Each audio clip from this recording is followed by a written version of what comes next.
The Eternal Series Radio presents The Nephelium by author Nathan Parks, copyright 2013, read by author Nathan Parks. Chapter 4.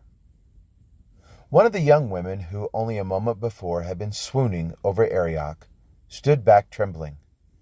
She was not new to the vortex, but this was her first night within the inner circle. She had danced here for over a year and had begun to be drawn into Arioch's ring of power through the slow pull of the drugs he supplied. No, he never really paid attention to her, but there was always that chance. And tonight, she had felt a rush of high school fever when she had been told she was to entertain him personally tonight in the VIP room. She now was standing in the middle of a nightmare. Nightmares were scary, but this was pure evil. The room was like a Halloween party gone wrong, or a reality horror movie. She was caught on the wrong side of the screen. Blood was everywhere, and beings and entities were gorging with slurps and crunches. She was going to be sick. She rushed out a back door away from the horror that burned into her mind and down a dark hallway to a door that allowed her to escape from this nightmare. She burst out of the back of the club and into the wet and steamy alley, her heart pounding so hard that the skin on her chest mirrored the banging of her heart. She felt faint. Her legs could hold her no more, and she fell to her hands and knees as the contents of her stomach mixed with the bile of the street grunt. She fumbled for the needle within her small handbag, hoping to chase away reality, or bring it back to her. She didn't even know what was real. I will never forget the first time that I drank so much that I couldn't hold it in. A male voice, strong and confident, spoke from behind the young woman. She went for her mace instead and spun around, holding the small compact can at the ready. Her vision blurred from the tears and sweat. She could barely make out the silhouette of a man sitting in the shadows to her right and across from her. I'm fine. Don't think about doing anything, or I will shoot you with my spray and I will scream also. The figure moved his hands around him, looking for something to use to pull himself up so that he could stand facing her, and snickered. Ma'am, you probably can scream, but seeing that you're outside a club, I'm sure that no one inside is going to hear you over the music. Second, as he stepped into the light that managed to find its way down the dark corridor, he continued, You see, I can't see anyway, so there's no reason to spray me. I mean you no harm, ma'am. Her body ached, and she shook from the pent-up tension. She had lost all ability to control her senses and muscles, and her mind felt the rattling of confusion. The muscles within her neck were writhing in convulsive rhythms. Her hands covered her face as she dropped the can to the pavement, and she staggered back as the mental assassin within her mind ripped at her sanity. The figure in front of her didn't seem to come any closer, and she realized that the cane he held was one used by the seeing impaired. He was blind. He must spend his nights behind the club.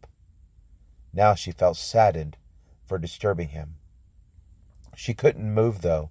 The vision of what she had just witnessed was starting to come back to her, and she felt her skin begin to crawl. Can I call you a cab? Or try to get someone to help you out? You don't sound like you're feeling too well. His voice really put her at ease as he spoke. It was as if when he spoke, all the darkness that held her shrank back at his voice. No, I will be fine, she answered in a wavering voice as she pulled her fingers through her hair. I can get my own cab. No prob, he shrugged. I guess I'll just find my spot over here again and hope that no other young ladies decide to lose it all back here. I'm sorry. Oh, don't think twice about it, really. He held his hand out in her direction. My name is Troy. She looked down at his hand, not sure if she should take it, but after what she had just witnessed, the dirty hand of a street bum didn't seem too bad. Nothing really seemed too bad right now. She just wanted an escape from everything. She shook his hand. Jasmine. Well, actually, it's Megan. Ah, you one of those dancers from the Vortex. Yeah, but I figured you don't really get a chance to see me dance, so I can let you know my real name. She stopped suddenly, realizing what she had just said. I'm so sorry. I didn't mean to insult you like that. Don't worry about it. A guy in my spot is used to it. She was feeling worse. She had to leave and get home, where, hopefully, she could bring on a liquid coma to block out everything, reality and fantasy. Troy, thank you, and have a good night. She reached down, unfastening the latches on her high heels and taking them off. She looked up at him as she felt herself starting to catch her breath some. Can I give you something for a cup of coffee? There's a really good coffee shop a few blocks from here. It's called Alfonso's. No, thanks anyway, Troy responded. She slightly smiled, feeling a little more under control now, and turned to leave. She made her way out toward the street where she could hail a cab. Every shadow sneered at her, and the lights from the end of the alley did not bring any solace. Tomorrow night she would have to face her prison once again. So, what was accomplished by escaping tonight? She looked down at her watch. It's even too late to see if Eve is up. I just need to escape, she thought. Behind her in the alley, Troy listened as her footsteps faded and blended in with the sound of the city. He retrieved his walking stick and headed in the other direction. The night was still young, and there was still a lot to do. Seriousness grabbed the muscles on his face and formed a stern look. He had not expected a chip in the armor of darkness to become visible tonight, but he knew that tonight's happenings were the outer ripples in a large pond, and all they would have to do is follow the ripples in. And then, well, then they would discover the center of the action. What are you up to, Ariok? What was it that Milton said? No light but darkness visible? It seems that the darkness is forcing out the light. Their numbers are growing stronger, but why? He was new to all this, but he also knew that nothing seemed right. The activity around the vortex was growing. Familiars were swarming like ants, and there were more and more possessors and other clan activity taking place around this gateway. He may not have all the experience, but what he did have was a keen understanding of battles and conflicts, and from his military training he knew the massing of forces when he saw one. Of course, saw being a play on words, he snickered. He slowly tapped his way out the other end of the alley and in the opposite direction of the den of darkness. Eve looked closer into the mirror as she placed her toothbrush in the ceramic cup that sat upon her sink. The dark circles beneath her eyes were silent witness to the lack of sleep, and she was certain that tonight would be the same as most of her recent nights. Maybe she should just abandon the whole idea of discovering her heritage and background. It had started out as a simple, I wonder, and had begun to consume her. She had not given it much thought as a teenager, mostly out of self-preservation, yet now she felt it calling out to her. Never one for much studying, bookwork, or even time wasted on the internet, she now had a large stack of research, printouts, and notes, each of them staring at her and offering her nothing but more questions about her past. She grabbed a large sweatshirt from where she had tossed it over the arm of her couch some time earlier and pulled it over her head, raising her arms into the air to allow it to embrace her. Then, pulling her legs up to her chin as she sat down at a computer desk, she grabbed one of the top notebooks and began to look over her recent entries. Saint Solange Children's Home. First, and then sent off into the darkness of foster families. But nothing that can help. I know there has to be something. Maybe even memories that I can recall. Unseen by physical eyes, a figure stood behind her, looking over her shoulder at the same notes. What is it about you that had those two familiars trailing you tonight? The guardian asked herself. St. Solange Children's Home? The guardian shook her head a moment, trying to understand why that name sounds so familiar. Then it hit her. There's no way. The Alliance checked. There had always been rumors that there might have been a child. No, this had to be sheer coincidence.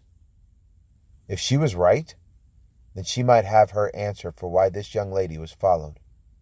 Or had that been coincidence also? I've got to get back to the sanctum tonight. We will have a chance encounter, Eve. I have to see if what I believe is true. Jah help us all if it is. And if so, girl, I'm not sure if you are even ready to discover what you are searching for, she whispered under her breath. Just as stealthy as she came, Leah retreated through the walls of the apartment and stood outside the hallway. There she made a quiet whistle, and two other angels seemed to appear from out of thin air. An older lady opened up her door a few feet away and peeked out, but upon seeing the three strangers, she quickly closed the door again and ignored everything altogether. I'm not really sure what is going on here or why the council has me following her. From what I can tell, Alfonso is correct. She is trying to discover where she came from and information regarding her heritage, Leah told the others who had joined her. I believe the old man knows more about her than what he's allowed to say. I do have a hunch, though, and if what I believe is true... She paused, not really knowing how to say it. Let's just say that everything we thought about this fight with the Fallen will have just changed. I also will have some words with the Arch Council about making me a guardian over a... She stopped again and then switched gears without finishing the sentence. Right now, we have to keep Ariok from being anywhere near her. He may have stumbled onto something he wasn't even aware of. If he discovers what could be the truth, then we can be sure that the news will spread throughout the clans, and I can't help but believe we will be on the verge of a clan war. One of the other angels was small in stature but well-formed. His black hair was spiked. His facial features clearly defined him of Asian background. Well, do you want us to notify some of the Guardians to stand by? Or just notify the Arch Council of the most recent news? He asked. Leah sighed. She really didn't know. If she was right, then they must move now. However, if all this fizzled out, then she would have caused a ripple that was unnecessary for the moment. If and when the real time came, it may not be taken seriously.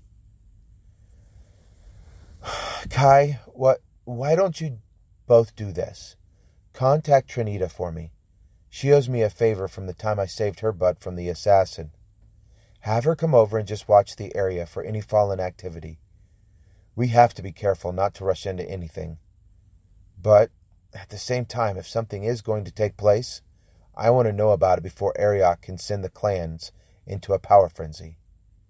Trinita is a good enough guardian to tell when she needs to send the alert out to the Alliance and up to the Arch Council.